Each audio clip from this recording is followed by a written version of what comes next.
C'est ici, à la brigade de recherche de la gendarmerie de La Flèche, que Pascal Duré, principal suspect dans l'affaire d'Auvers-le-Hamon, a été entendu par les enquêteurs cet après-midi. Après une journée de recherche infructueuse, le maçon avait été repéré ce matin au Mans, où il s'était rendu en stop dès hier soir.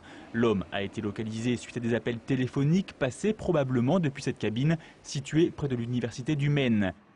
Il s'est ensuite livré dans ce petit commissariat de quartier situé à Chasse-Royale. De là, il a été mis en garde à vue à 11 h, puis transféré à la gendarmerie de La Flèche.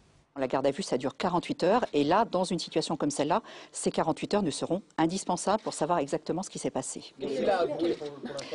Pour l'instant, apparemment, il ne conteste pas être à l'origine des faits. En tout cas, à l'origine des 4 membres de sa famille. Est-ce que les autopsies ont donné quelque chose ? Les autopsies des enfants sont en cours actuellement. Et de la mère ? La mère présentait des traces de violence.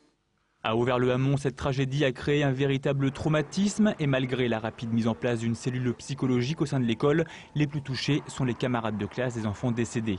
Ils en ont parlé, ils ont voulu regarder les informations pour en savoir plus, quoi. Et Emilien n'a pas mangé, il a eu une nuit agitée, il a demandé à dormir avec son petit frère. Le placement en garde à vue du père de famille est un soulagement pour les habitants de la commune. Jamais on avait eu une histoire comme celle-ci. Donc notre village est un village calme, on souhaite qu'il le reste. Pour nous, c'est la fin de l'histoire, c'est un aboutissement, on dirait, relativement heureux pour nous, c'est un soulagement. Si pour les habitants l'histoire est close, la justice doit maintenant faire toute la lumière sur les zones troubles de cette affaire et notamment sur les raisons qui auraient poussé ce jeune père de famille sans histoire à commettre l'irréparable.